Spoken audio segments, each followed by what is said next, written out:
This is my take on the Dallas Fuel versus Philadelphia Fusion Hanamura Dallas Fuel Defense map. This map is pretty interesting because Dallas full held, and the reason for this is just a superior strategy. There was actually not that much going on in this round because the Philadelphia Fusion ran arguably the worst possible comp against what the Dallas Fuel did. And to understand why, we first have to look at the analysis and the map. Now, on this point, there are mainly three types of comps that teams run. The first is a death ball comp, where teams just walk in, usually with Orion, but assume this is Orion, they just walk in all as a team and then either rotate left or rotate right or walk into the enemy team.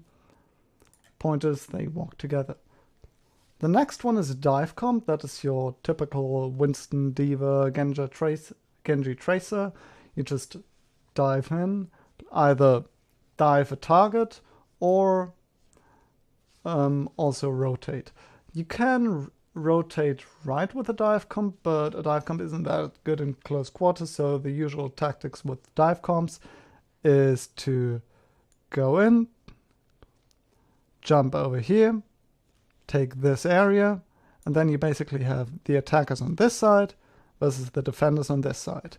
And both have kind of point control or fight over point control. One's from the attackers from here and the defenders from here. The third type of comp is a pick comp. Pick comp is traditionally run with Widow and maybe Roadhog. The logic of pick comp is to have a face-off at the choke until someone gets a pick. Usually a Widow up here that snipes, and then you walk in with a man advantage. Widow is actually quite good on this point because you have a lot of sidelines. You can grapple up here, and then you just see the entire point except for this little area. So usually teams stand here with a Rhine or an Orisa, and everyone hides behind Rhine's shield. Now, if Rhine stands here at the choke, then Widow can just snipe anyone who's standing out here. So people have to hide behind this where they can't actually do anything. And Rhine is alone here, so the enemy team can just walk up to him and kill him because nobody's around. And if Rhine's up here and not here where he can protect people with his shield, then anyone who's standing in this area is dead. The question is just when. That's why teams usually hold kind of like this, and the attacking team can put a Widow up here and then rotate on this on the left side. The defenders rotate here, and that's usually how this point goes. Dallas changed that. And the main reason they were able to change that is Bridget. Now, Bridget has her own shield, so she can stand up here at the choke with Rhine without getting sniped. So Rhine can actually stand at the choke because he's not alone, because there's basically another main tank who's really a healer who supports him, so people can't just walk up to him and kill him as easily as if he were alone. This means that the other key hero in this comp can stand here. That's Seagull on the Diva. Now the problem if everyone stands here is that you can't really stand here because then the enemy just goes in. Whoops. Then the enemy just goes in, dives them, and then what are they going to do? All they can do is try to get out and survive, they can't actually do anything when they're here, so why bother being there in the first place? That's why it's usually so easy for the attacker to rotate up here, because the entire defending team stands here. But since Mickey allows OGE on Reinhardt to stand in the choke, it's safer for D.Va and Mercy to stand over here, because the enemy team can't just walk through the choke, because there are people in the choke. And this allows Seagull on the D.Va to do his key job in his combat, and that is to keep this area sniper free. Because if you look at his position, his defense matrix goes up here, so he doesn't even need his booster if someone comes up here. And if someone comes up here, he just goes wee, boop, and goes back. So as long as, because Seagull can easily do this, because there's chips. And he pockets him. And a pocketed D.Va against a sniper, point blank, wins. So this is pretty good against a pick comp. So if the Hanzo and the Widow from Philadelphia come up here, Seagull is just like, oh, micro missiles. Oh, boosters. Bye-bye. And the snipers can't actually do anything as long as Seagull is here. It's really that simple. As long as these two, Mercy and D.Va, stand here, the snipers can't do anything. And that's the entire point of the pick compass. They can try to, like, when they come up, they basically have 2 seconds to pick someone. They're not going to pick the D.Va, because defense matrix and Mercy. They're not going to pick the Mercy, because she's over here. They're not going to pick these two, because they're behind shields. And they're probably not going to pick the Zenyatta, because Zenyatta is over here, and he has this corner as cover. And he can just play around this cover. So they can try to pick the Widow. So Taimu and Widow. Now here's the thing. This is how the Dallas feel positioned in the beginning. And everyone except Taimu basically stays in this position for most of the game. Now Taimu rotates around this entire area. If we go into a custom game and look at where the snipers can actually position, well, the Widow and the Hanzo, they can go here. Oh no, there's a D.Va in my face. I can't do anything. They can go up here. Okay. Well, there's no cover, and they can't stay here for long because there's a D.Va in their face. And they can stand here, or rather, just the Widow can actually stand here. Yeah, D.Va takes a bit long to get here, so yeah. But the only real way to get up there is to stand here and grapple up there, because remember, this is pre-rework Hanzo, so Hanzo doesn't have a lunge. So Hanzo can't climb up here and then jump from there to there. He has to climb here or here to get up there. And he's not going to do that because there's a Reinhardt and a Bridget here. And they can just go, oh, hammer swing. Oh, shield bash. Oh, whatever other CC abilities Bridget has. So Hanzo is not going to walk into Rein's face and start wall climbing. So Hanzo can be up there, and this is not a very good place for Widow, so Widow can essentially be up there and up there. Taimu has a lot of options. He can stand up here.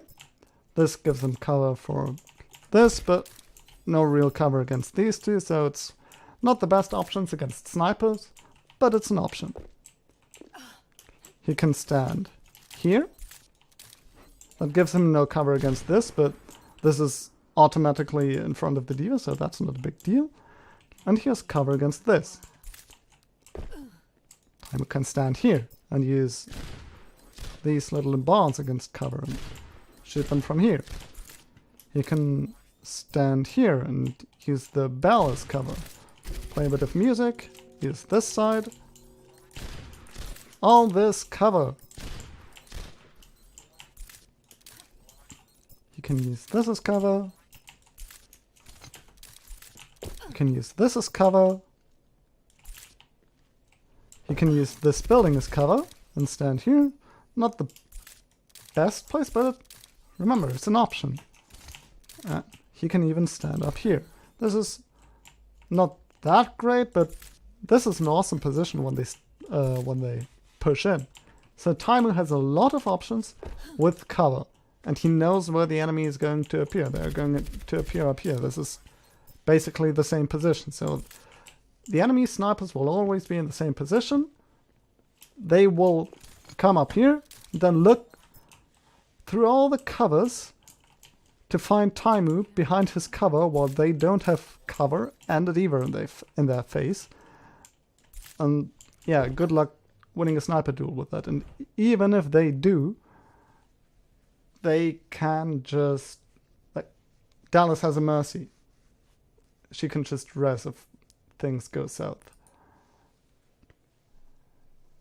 So yeah, the snipers actually can't do anything while D.Va is allowed to stay here. Now, how does this setup work against a full dive comp? So we ditched this 2 snipers because this is what Philly ran, but let's say they ran a full dive comp, which they did at the end. So we take a Tracer and a Genji. Whoops.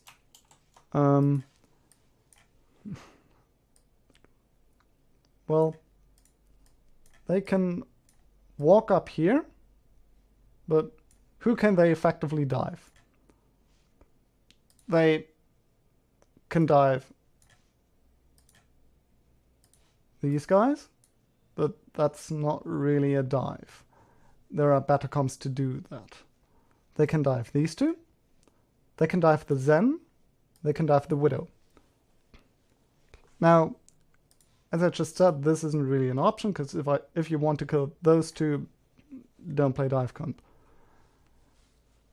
So if you want to dive Mercy and D.Va, there are 2 ways to do that. You can either walk in here, walk into the Ryan and the Bridget, who both have cleave damage, take a bunch of damage, use your movement to get here. So you jump into damage boosted D.Va shotguns and you try to brawl them out. Not the best plan.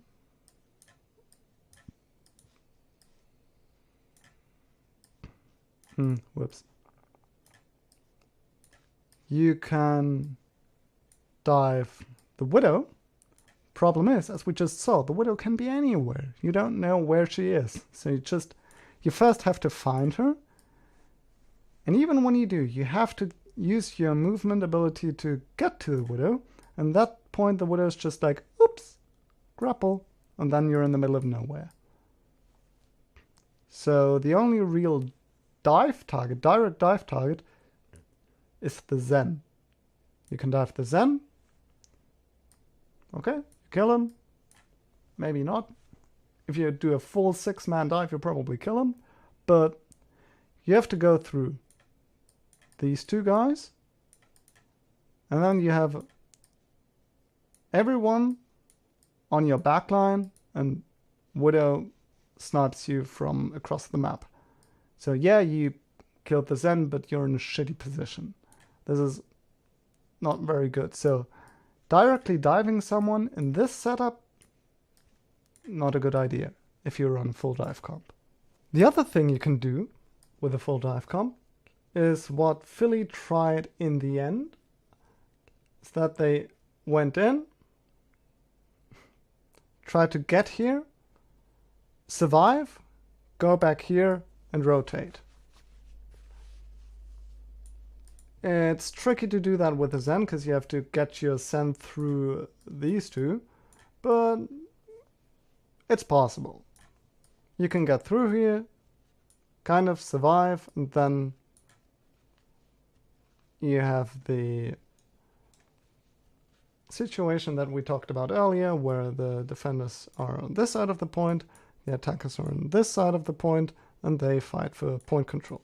But unlike with teams where the team sets up here, this is a lot harder, so pulling that off is difficult. In this sense, this setup by the Dallas Fuel counters both dive and pick comps, which are the two main comps on this map run by Philadelphia. The pure dive comp was what they ran in week 1 against, I think it was Shanghai, which is the only time they played Hanamura before this in stage 4. And the pick comp, I mean, Carpe is god on Widowmaker and EQ is really good on Hanzo, so it's pretty good planning by the Dallas Fuel to run this against the Philly Fusion. Now,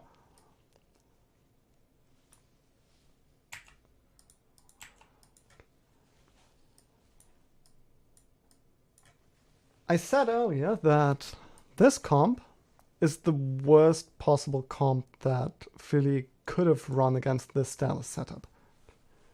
And the reason is that this setup has one main weakness, as far as I can see. And that is that it relies so heavily on the Diva. Because the Diva has 2 jobs in this setting. She has to contest the 2 snipers, and she has to support the tanks, or rather these 2, when things get spicy around here. So the main point, or this setup basically fails when Diva has to do both jobs at once because she can't be here and here at the same time. So if you have snipers up here, and that's not a sniper, snipers up here, and pressure on these 2, then the Diva has to decide. And if she has to go down here and help these 2, then the snipers have free reign. Because unlike when teams hold here, when this is how the fight goes, then there is no cover for anyone who is here. So the Zen has to hide, the Mercy is somewhere here, has to hide around here. That's not very good for Dallas if that happens. But if we look at the tanks that Philly runs, they run a Winston and a Diva. The logic of this is basically, we put our 2 snipers up here, they get a pick, and we instantly dive. This allows them to be more aggressive after a pick compared to a pick comp with a Reinhardt. But these 2 have no pressure on Ryan and Bridget whatsoever. I mean, Zen has more pressure on those than these 2. Both Diva and Winston have a really hard time getting through armor, and these 2 have a lot of armor and constant heal, cleave damage, and CC, and all this shit. There's no way that Winston Diva can 2v2 contest the Reinhardt and the Bridget. So Seagull has all the time in the world to keep the 2 snipers at bay, so the 2 DPS from Philly can't do anything, the 2 tanks from Philly can't do anything, so as long as Philly runs this comp against this setup, they can't do anything. And that's where we can go to the video to see you live right by the how little they could actually do. Oh god. just barely outrageously crazy. I got lucky. Alright, Philadelphia Fusion now on the offense. Let's see if they can get it done as quickly as the Dallas Fuel. It's a tall order, but anything is possible, especially with players of this caliber.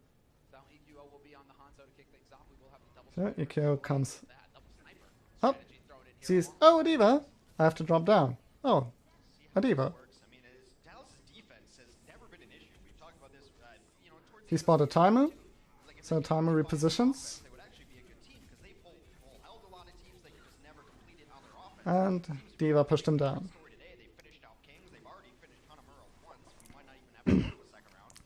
He could have sniped. Now he could have sniped Taimu there, but the same goes in the other direction. Philly decide to go in. They have to go through the tank line. Taimu snipes the Mercy, because Mercy doesn't have any protection while being in the tank line. Seagull kills Carpe, because, as we discussed, Seagull's job is to contest the snipers, and this pushes over.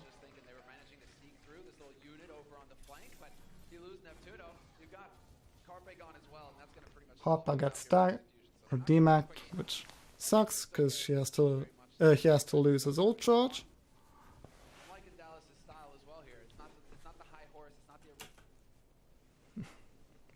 Now you can see here on the bottom right that these five, Zen, Bridget, Ryan, Diva, Mercy, they don't actually change their position, and Taimu constantly moves around in the back. So that Philly, when they go in, have no idea where he is, and you can get some easy snipes off. So where we hang back, it's like, no, we're playing Earthshatter Reinhardt, and we're going to be right up in your face at the door. You're not getting through. They're kind of playing squads right now, too. So Harry's hanging out with Seagull. They're watching top right. OG is center. Mickey's right behind him. Anko is safe. Now, this is the other type of dive that the tanks can do that I think we haven't discussed, is going through here. So Diva and Winston can use their movement abilities to get up here, and then they stand there and they can walk down here, walk up there, and try to get the Mercy. Thing is, they don't have movement abilities, and Mercy can just go whoops, shift, whoops, shift. So yeah, it's possible that they kill her, but it's unlikely.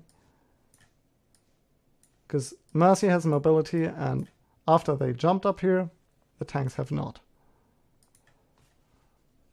All of them, and then Taimu is alone, So yeah, Mercy's out. for whom the bell tolls to protect himself. Sado and Hotbar try to do the move around here. Whoops. But where is it? Nice body shot. Headshot, though. But Be a little bit of a follow-through attempt there. that doesn't actually mean that much, because the snipers still can't do anything. So you have tanks who are in their position, but if your DPS can't kill anything because they have a diva in their face, then, well, sucks for them. Sado's on the point right now, but, well, everyone here, like everyone except for the tanks, is basically unprotected. We have presence on the point. That's So no one can follow up. Seagull going for the self-destruct just to get a fresh mech. Then, oh, he gets a kill on Neptuno out of it. That sucks. Neptuno, where were you? Back in spawn, apparently. All the praise we loved it under Neptune. But yeah, the tanks went in. Resurrection. The tanks went in. No one could follow them because there was a team between the tanks and everyone else. So yeah, Sado was standing on the point. Dallas killed the squishies and then turned around and killed Sado and Carpe. Because Carpe went with the tanks, but yeah. He died 4 times this map. Off days, off games, and when you got enough players with with a little bit of a slow start, things can get nasty. Perhaps this is karma for the domination that Philadelphia put onto Florida. Oh no! Yeah.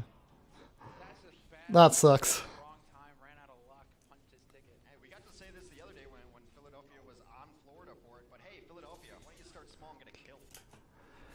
Now Philly realized that this doesn't work. So the double sniper gets hard countered, so they swap to full dive.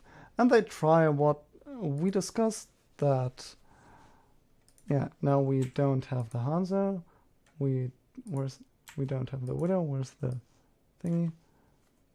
Now they have Genji and Tracer, so they try to do this rotation, so they try to get onto these two, pressure them off the high ground so that they can go around here and have that scenario. Which is definitely a better plan than running double sniper against this. 0 kills so far. Oh, you're right. 0 kills so far. Yeah, you thought I was joking? Yeah.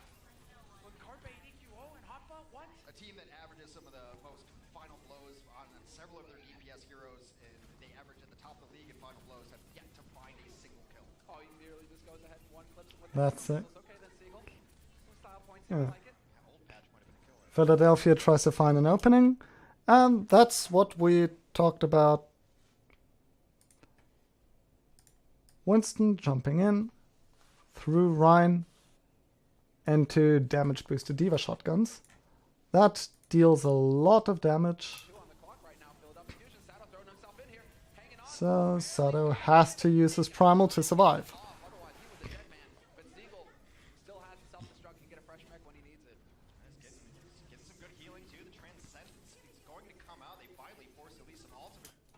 And yeah, Boombox still couldn't get in. That's also what we said. Everyone in this team comp, in this current team comp from Philadelphia, has mobility, so everyone can get around here, except for Zen, because he is a floating monk who can't move very fast. So Zen's here on his own. Everyone else is kind of somewhere, and gets everyone gets pressured. Zada has to get out, Now it's just EQO and Carpe in the back. They have and yeah. finally a kill. And that's what happens when you get 1 kill in 3 minutes and 4 seconds against the Mercy. It is resurrected. Just gets rest. Something. Both of the flanking DPS are in the back, ready to pounce if anyone else can join them here. Now, here, Philadelphia realized that jumping into damage boosted Diva shotguns might not be the best idea. So they decided to go through this area. Which, yeah, fine. Gives them a fairly good way to get to the point on this way. And it forces the Zen out of his current position. But Taimu just hits heads. I mean, if we look at the kill feed, it almost worked. They killed Unko. Who did they kill earlier? They killed OGE. They killed Unko. But, well, since it's a brawl, the one who kills more wins, and Taimu hits people, and Harry out Battle Mercies. Taimu hits people. Harry out Battle Mercies Neptuno. And yeah, they just out-frag Philadelphia in this fight. This was probably the... Yeah, this was definitely the best fight that Philly had so far. But they just lost the brawl due to, well, basically mechanics and Widow positioning, because they don't really have anything to contest Taimu in this situation, not because of their comp, but because every one of them was here. So Taimu could just be here and shoot people. And Philadelphia couldn't get to him, so yeah. What dream for a Widow. Harry hook and Taimu. He nearly picks up Boombox, but Taimu's gonna rob him. Okay then. Now you go Philly Fusion, who are still trying to have some kind of presence on the point. 30 seconds left. Sato allows to escape. Nice flick. Taibo, he's not going to let you get out of here either, Hotbot. You're going to get D-Max and left to dry.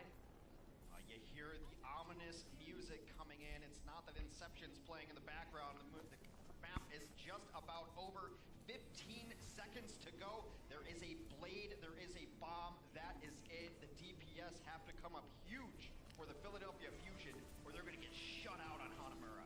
We've seen it in the past here from EQO. The hero blades. Yep, he spotted his target right off the Harry Hook immediately.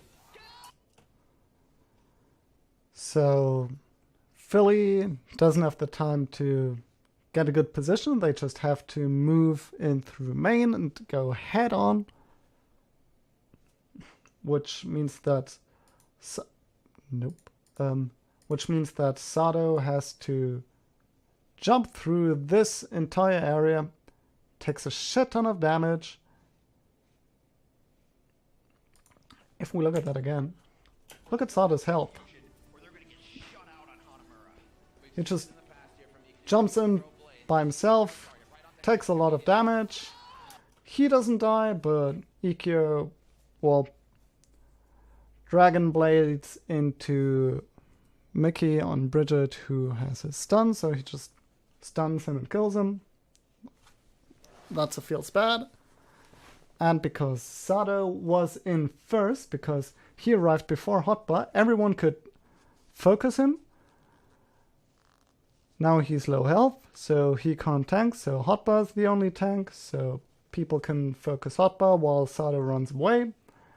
And Philly just can't recover from that anymore because there's too much pressure and they always have to be in the point. And they can't allow themselves to walk away and heal themselves up before they go in again. And that kills them.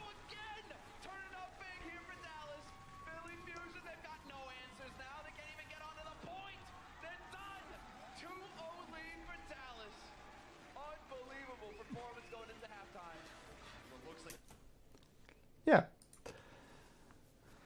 That's this round. Philly had one fight. They ran double sniper, got shut down hard simply because of strategy and composition, went to dive, jumped into D.Va once, died, went the other side, had one good push, got out mechanicked by a Widow that they couldn't contest, and the last push was just desperate and with bad positioning. Now, how do you counter that? For this part, I'll act as if I'm an analyst for the Houston Outlaws, because I think it's more interesting if you can take actual teams and actual players to apply this to. We said earlier that the main weakness of this setup is that D.Va has to do two jobs. She has to get rid of the snipers, and she has to help her tanks. D.Va Winston can't contest these tanks, but if you're the Outlaws, you have Linksa, who is one of the best Widows in the league, and you have Jake, who is the best Junkrat in the league. I think the best way to counter this is to get a Widow, a Junkrat, a Rhine, and either a D.Va or a Zarya. Zarya isn't mandatory because you don't have a certain or really good combo. Sure, you have Riptide, but Riptide can get kills on his own. And you walk in, you pressure these two, which should be really easy with two tanks, one of which is a Rhine and a Junkrat, because Junkrat out damages Bridget heal, and they can just burn Rhine's shield. For this, the D.Va might actually be better, because against this comp, Zarya doesn't get a lot of charge, and D.Va is pretty good at burning Rhine shield. So I would run a Rhine, D.Va, Junkrat on main. Actually, let's just get this. Forget these two flankers. We get a Linkster and Widow. Where is Junkrat? Junkrat. We get Jake on Junkrat. We have these three pressuring OGE and Mickey. We have Linkster standing here. Linkster can wait with his grapple until Seagull has to come down here. During that time, these three can also have a look on if they can spot Taimu. They can then call that out to Linkster. Linkster grapples up, snipes Taimu, snipes the supports wherever they are. Just snipes something while those three keep on pressuring them. Just keep enough, like, you don't have to kill the Rhine. It's awesome if you can kill them. I mean, Junkrat can try to boop the Rhine out of here to keep him far away from his team and kill him with Zen, Junkrat, and the two tanks. But even if he doesn't kill them, the main thing these three or these four need to do to counter this diva strategy is to pressure the diva into coming down here and helping the choke, so that Linkster can get free snipes. And at this point, this setup is worse than if the team had set up back here, because if Rhine or Orisa, in this case Rhine, if Rhine stands here, then people who are here, like these four people, are behind Rhine's shield. If Rhine, Diva, and Bridget are here, then anyone who's here can be sniped. So all you have to do is pressure the choke, and you're in a better position than if the team had been here in the first place.